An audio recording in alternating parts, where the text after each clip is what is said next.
Hello everyone, আজ চলে এসেছি কালনা রাজবাড়ি। তোমাদের মধ্যে অনেকেই এমন আছো যারা এখানে এসেছো, আর অনেকেই এমন আছো যারা আসতে চাও।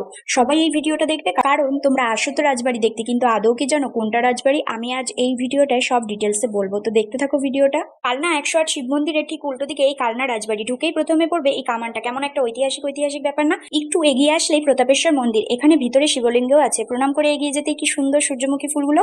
আর অ্যাম্বিয়েন্স নিয়ে তো কোনো কথাই হবে না, জাস্ট অসাধারণ। চারিদিকে সাজানো গোছানো বাগান আর বাগান। যেখানে পরিবেশটা সুন্দর সেখানে ঘোরার মজাই আলাদা। একটু এগিয়ে আসলেই দেখতে পাবে রাসমঞ্চ। এটাকে অষ্টভুজাকার রাসমঞ্চ বলে। যেহেতু অনেক পুরনো মন্দির, তাই হয়তো আগেই ছাদের অংশটা ভেঙে পড়ে গেছে। এখানে ঢুকেই চারিদিকে শুধু মন্দির আর মন্দির। একটু এগিয়ে আসলেই পড়বে লালাজির মন্দির। চলো এগিয়ে যাই। লালাজির মন্দিরে ঢুকেই এই পালকিটা দেখতে পাবে। এগিয়ে যাচ্ছিলাম, দেখলাম একটা বেজি। এই যে আমাদের সামনে লালাজির মন্দির।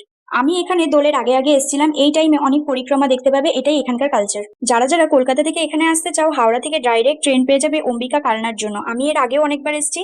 এমন সুন্দর জায়গা আর অ্যাম্বিয়েন্স যদি হয় তাহলে আপনিও বারবার আসবেন। লালাজির মন্দিরের ভেতরে রাধাকৃষ্ণের মূর্তি ছিল, প্রণাম করে নিলাম।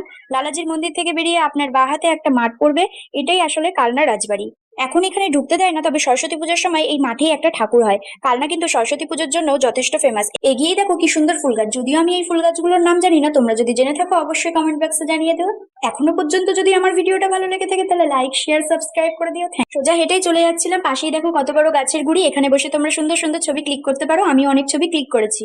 ভিতরেই একটা শিব মন্দির ছিল। ডান সাইডের গেট দিয়ে এগিয়ে যাচ্ছি। এই মাত্র যে মন্দিরটা দেখলে ওটা হলো বিজয় বৈদ্যনাথের মন্দির। মানে সব মন্দিরগুলোই পোড়ামাটির তৈরি, মানে যেদিকে যাবার সুন্দর সুন্দর সাজানো বাগান থাকবে। আর বলেছিলাম না এখানে অনেক পরিক্রমা দেখা যাবে, প্রচুর দর্শনার্থীরা এই সময় এখানে থাকে।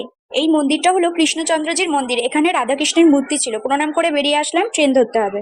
থ্যাংক ইউ এভরিওয়ান, পুরো ভিডিওটা দেখার জন্য তোমাদের অসংখ্য ধন্যবাদ।